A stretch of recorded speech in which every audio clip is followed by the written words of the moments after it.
ട്രാവലേഴ്സിൻ്റെ dream ഡെസ്റ്റിനേഷനായ കിണ്ണക്കുരയിലേക്ക് ഒരു travel story. ഒരുപാട് കാലത്തെ മനസ്സിലൊരു ആഗ്രഹമായിരുന്നു കിണ്ണക്കുര എന്ന് പറയുന്ന ആ വില്ലേജിലേക്കൊന്ന് പോകാമെന്നുള്ളത്. വെളുപ്പിന് നേരത്തെ തന്നെ യാത്ര സ്റ്റാർട്ട് ചെയ്യാമെന്ന് ഉദ്ദേശിച്ച് ഇന്നലെ തന്നെ വന്ന് ഊട്ടിയിൽ സ്റ്റേ ചെയ്തതായിരുന്നു. ഊട്ടിയിൽ നിന്ന് കിണ്ണക്കുരയിലേക്ക് 2 വഴിയുണ്ടെങ്കിലും ആവാലഞ്ചി വഴിയുള്ള റൂട്ട് വഴിയാണ് കേട്ടോ നമ്മൾ പോകുന്നത്. ഏകദേശം 52 കിലോമീറ്റർ ഉണ്ട് ഊട്ടി ടു കിണ്ണക്കുര. ഇവിടെയാണ് കേട്ടോ ഇന്നലെ നമ്മൾ സ്റ്റേ ചെയ്തത്. ഇതൊരു സിംഗിൾ അല്ലെങ്കിൽ ബാച്ചിലറായിട്ട് വരുന്ന ആൾക്കാർക്ക് സ്റ്റേ ചെയ്യാനുള്ള ഡോർമെട്രി അല്ലെങ്കിൽ ഹോസ്റ്റൽ എന്നൊക്കെ പറയുന്ന പോലുള്ളൊരു സൗകര്യമാണ് കേട്ടോ. ഇതിൻ്റെ ഒരു പ്രൊമോഷൻ അല്ലാത്തതുകൊണ്ട് തന്നെ ഇതിൻ്റെ ഡീറ്റെയിൽസ് ഞാൻ പറയുന്നില്ല. ഞാൻ ഇതിൻ്റെ ഡിസ്ക്രിപ്ഷൻ ബോക്സിൽ ഞാൻ കൊടുക്കുന്നുണ്ട്. ഊട്ടിയിലെ തണുപ്പ് കാരണം കുറച്ച് കൂടുതൽ ഉറങ്ങിപ്പോയി. അല്ലെങ്കിൽ ഇതിനേക്കാൾ കുറച്ചും കൂടെ വെളുപ്പിന് യാത്ര സ്റ്റാർട്ട് ചെയ്യാമായിരുന്നു. നീലഗിരി കുന്നുകളുടെ മുകളിൽ സ്ഥിതി ചെയ്യുന്ന പട്ടണമാണല്ലോ ഊട്ടി. അപ്പോൾ ഊട്ടിയിൽ നിന്ന് തന്നെ തൊട്ടടുത്ത മലമുകളിലേക്ക് ഉള്ള ഒരു വില്ലേജാണ് ഈ കിണ്ണക്കുര എന്ന് പറയുന്നത്.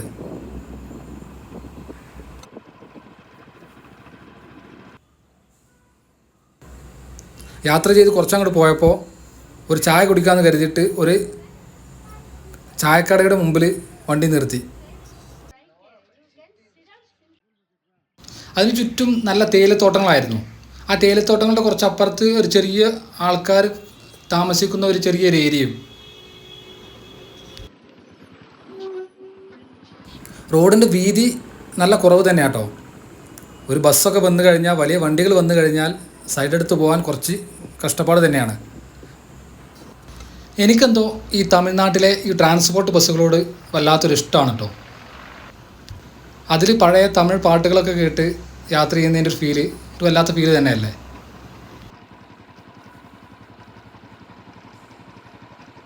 പോകുന്ന വഴികളെല്ലാം തന്നെ ചുറ്റും മരങ്ങളൊക്കെ ഉള്ള ഒരു കാട് പോലുള്ള സ്ഥലങ്ങളിലൂടെ കേട്ടോ യാത്ര ചെയ്യുന്നത്.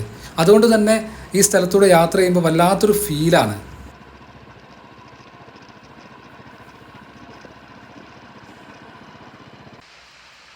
കുറച്ചങ്ങോട്ട് പോയപ്പോൾ ഒരു ചെറിയൊരു വെള്ളച്ചാട്ടം.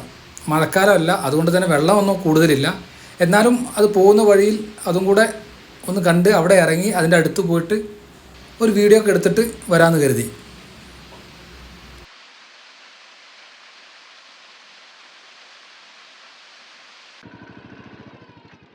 അങ്ങനെ നമ്മുടെ യാത്ര വീണ്ടും തുടർന്നു. ഒരു ഭാഗത്ത് മലകളിൽ പറ്റി നിൽക്കുന്ന കാടുകളാണെങ്കിൽ നേരെ ഓപ്പോസിറ്റ് സൈഡിൽ നീലാകാശത്തിന് താഴെ ചെറിയ ചെറിയ പച്ച കൂന്നുകൾ പോലെ മലകൾ തിങ്ങി നിറഞ്ഞ് നിൽക്കുന്ന കാണാൻ നല്ലൊരു ഭംഗി.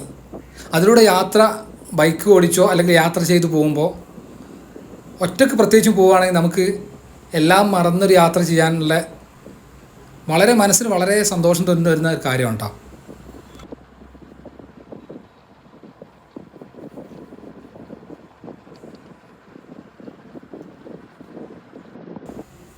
ഇവിടെ വരുമ്പോൾ ശ്രദ്ധിക്കേണ്ട ഒരു കാര്യം എന്താണെന്ന് വെച്ച് കഴിഞ്ഞാൽ, കാട് ആണ്, ഒറ്റപ്പെട്ട വഴികളാണ്.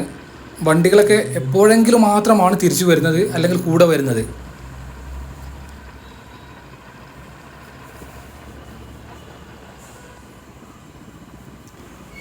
കാട്ടുമൃഗങ്ങളെ ശല്യം ഉണ്ടാവാനുള്ള സാധ്യത ഉണ്ട്.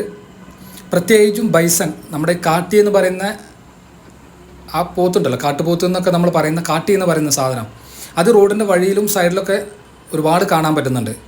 ഞാൻ തിരിച്ചു വരുന്ന സമയത്ത് റോഡിൻ്റെ സെൻറ്ററിൽ തന്നെ ഉണ്ടായിരുന്നു.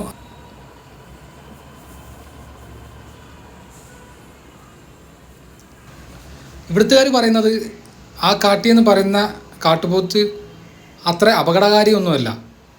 നമ്മളെ കണ്ടാലും അത് മൈൻഡ് ചെയ്യാതെ അത് പുല്ല് തിന്നുകയാണെങ്കിൽ അത് തിന്നുകൊണ്ടിരിക്കും എന്നല്ലാതെ നമ്മൾ ഉപദ്രവിക്കാൻ നോർമലി അത് വരാറില്ല.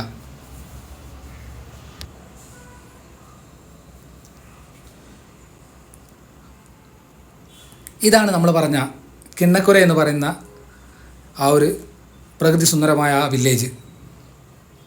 ഇവിടുത്തെ ആൾക്കാരെ കണ്ടാൽ തന്നെ അറിയാം, ആൾക്കാർക്ക് കൂടുതൽ തിരക്കുകളോ ബഹളങ്ങളോ ഒന്നുമില്ല. നമ്മുടെ പഴയ നാട്ടിലൊക്കെ സംസാരിച്ചുകൊണ്ടിരിക്കുന്ന പോലെ ആൾക്കാർ മരങ്ങളുടെ താഴെയൊക്കെ സംസാരിച്ചുകൊണ്ടിരിക്കുന്നത്, എല്ലാം കൊണ്ടും വളരെ സൗന്ദര്യമുള്ളൊരു വില്ലേജ് കേട്ടോ. രാവിലെ തന്നെ നല്ല വിശപ്പുണ്ടായിരുന്നു. അതുകൊണ്ട് തൊട്ടടുത്തുള്ള ഒരു ഹോട്ടൽ അല്ലെങ്കിൽ അതേപോലുള്ള വീട്, ഹോട്ടൽ രണ്ടും കൂടെ ചേർന്നുള്ളൊരു സ്ഥലത്ത് ഞാൻ കയറി. നല്ല തക്കാളി ചോറ് കിട്ടി. തണുപ്പ് നല്ല വിശപ്പുള്ളതുകൊണ്ടാണോ എന്ന് അറിയില്ല, നല്ല ടേസ്റ്റ് ഉണ്ടായിരുന്നു ഫുഡിന്. അങ്ങനെ നമ്മൾ അവിടെ നിന്ന് ഇറങ്ങി നമ്മൾ തൊട്ടടുത്തുള്ള വ്യൂ പോയിൻറ്റ്സിലേക്കെല്ലാം നമ്മളൊന്ന് പോയി നോക്കുകയാണ് കേട്ടോ.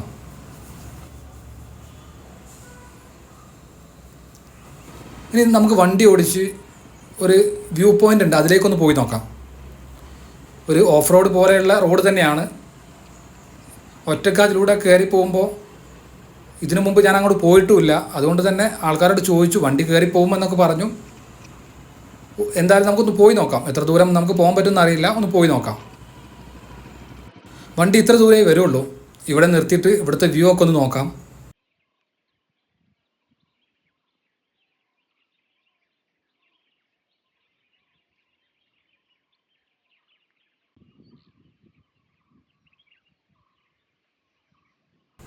ഇത് കഴിഞ്ഞ് കുറച്ച് ഭാഗം നമുക്ക് നടന്ന് തന്നെ കയറി പോകണം കേട്ടോ. എന്നാലേ നമുക്ക് ടോപ്പിലുള്ള ആ വ്യൂ പോയിൻ്റ് കൂടെ നമുക്ക് കാണാൻ പറ്റുള്ളൂ.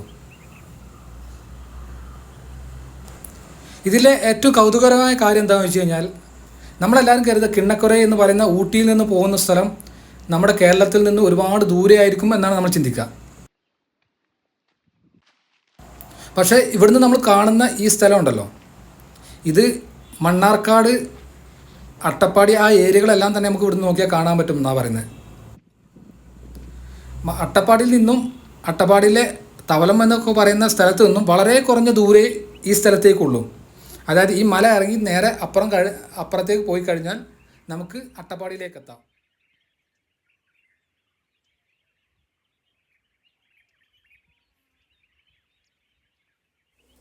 ആക്ച്വലി മാപ്പിൽ നോക്കുന്ന സമയത്ത് കേരളത്തിൻ്റെയും തമിഴ്നാടിൻ്റെയും ബോർഡർ കടന്നു പോകുന്ന നമ്മൾ നിൽക്കുന്ന ഈ സ്ഥലത്തൂടെയാണ് കേട്ടോ.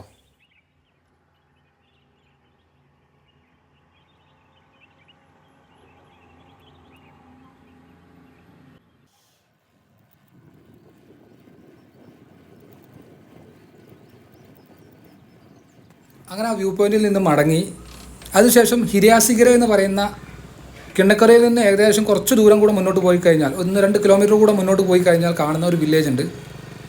അവിടെ ഒന്ന് പോയി നോക്കാം. ഈ റോഡിൻ്റെ എൻഡാണത്. അന്ന് രാത്രി മാഞ്ഞൂർ സ്റ്റേ ചെയ്തു. പിറ്റേ ദിവസം രാവിലെ തന്നെ മുള്ളി വഴി എറണാകുളത്തേക്ക് പോകാമെന്നാണ് നമ്മൾ ഉദ്ദേശിക്കുന്നത്. രാവിലെ തന്നെ എണീറ്റപ്പോൾ കണ്ടൊരു കാഴ്ചയാണ് കേട്ടോ അത്. ഒരു കാട്ടിപ്പോത്ത് മനുഷ്യർ നമ്മൾ എല്ലാവരും ജീവിക്കുന്ന സാധാരണ വീടുകളുടെ ഒക്കെ മുമ്പിൽ വന്നിട്ട് പുല്ല് തിന്നോ.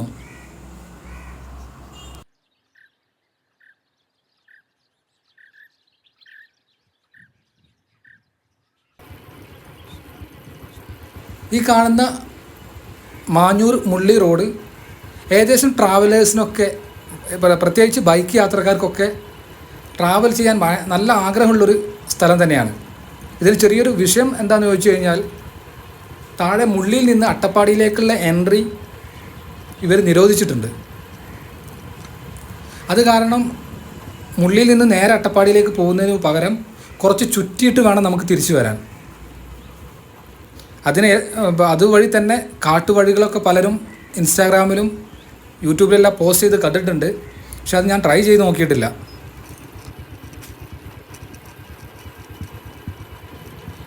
വളരെ കുറഞ്ഞ ആൾക്കാരെ ഈ വഴി വരുന്നുള്ളൂ. അതുമാത്രമല്ല, ആനകളുടെ ശല്യം കുറച്ച് കൂടുതലുള്ള ഏരിയയാണ്. അതുകൊണ്ട് തന്നെ വരുമ്പോൾ നല്ലോണം ശ്രദ്ധിച്ചിട്ട് വേണം ഈ വഴിയിൽ വരാൻ. കാരണം റോഡ് വളരെ വീതി കുറവാണ്. എന്തെങ്കിലും നമുക്ക് ചെറിയ അത്യാവശ്യം വന്നു കഴിഞ്ഞാൽ തിരിച്ചു പോകാൻ അത്ര എളുപ്പത്തിൽ പറ്റാത്തൊരു റോഡ് കൂടെയാണ്. എന്തായാലും ഞാൻ പറഞ്ഞ് പേടിപ്പിക്കുന്നില്ല. കാരണം ഈ അഡ്വഞ്ചർ തന്നെയാണല്ലോ നമ്മുടെയൊക്കെ ഈ യാത്രയുടെയൊക്കെ ഏറ്റവും കൂടുതൽ അതിനെ ത്രില്ല് തരുന്നൊരു കാര്യം.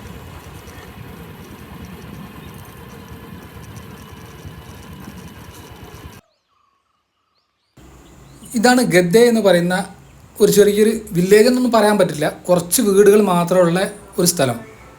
ഇവിടെ ഈ കാണുന്ന ഒരു ചെറിയ ചായക്കടയാണ്. ഞാൻ അവിടെ പോയിട്ടൊരു ചായ കുടിച്ചു. അത് കഴിഞ്ഞ ശേഷമാണ് എനിക്ക് ഈ ഒരു ബോർഡ്, ഒരു കല്ലിൽ തീർത്ത ഈ ഒരു ബോർഡ് കാണുന്നത്. അപ്പോൾ ഞാൻ ചോദിച്ചു ഇതെന്താണെന്ന് ചോദിച്ചപ്പോൾ അവർ പറഞ്ഞത് എന്താ വെച്ചാൽ, ഒരുപാട് വർഷം മുമ്പ് ഇവിടെ ഒരു ലാൻഡ് സ്ലൈഡ് ഉണ്ടായിരുന്നു. ആ സമയത്ത് ഒരുപാട് ആൾക്കാർ, 10-25ഓളം ആൾക്കാർ മരണപ്പെട്ടിട്ടുണ്ട്. അവരുടെ പേരുകളാണ് അവിടെ എഴുതി വച്ചിരിക്കുന്നത്.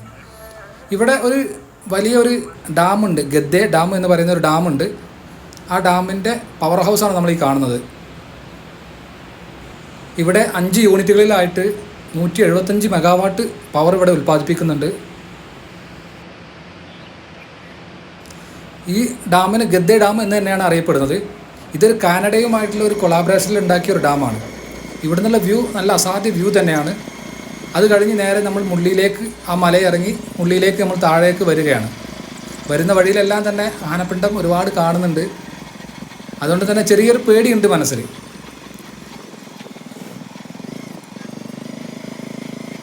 എന്തായാലും ഒറ്റയ്ക്കുള്ള യാത്ര ഇഷ്ടപ്പെടുന്ന ആൾക്കാർക്ക് ഇതുവഴിയൊക്കെ വരുമ്പോൾ മനസ്സിന് വല്ലാത്തൊരു ഫീലും വല്ലാത്തൊരു അനുഭൂതിയും കിട്ടുമെന്നുള്ള കാര്യത്തിൽ ഒരു സംശയമില്ല.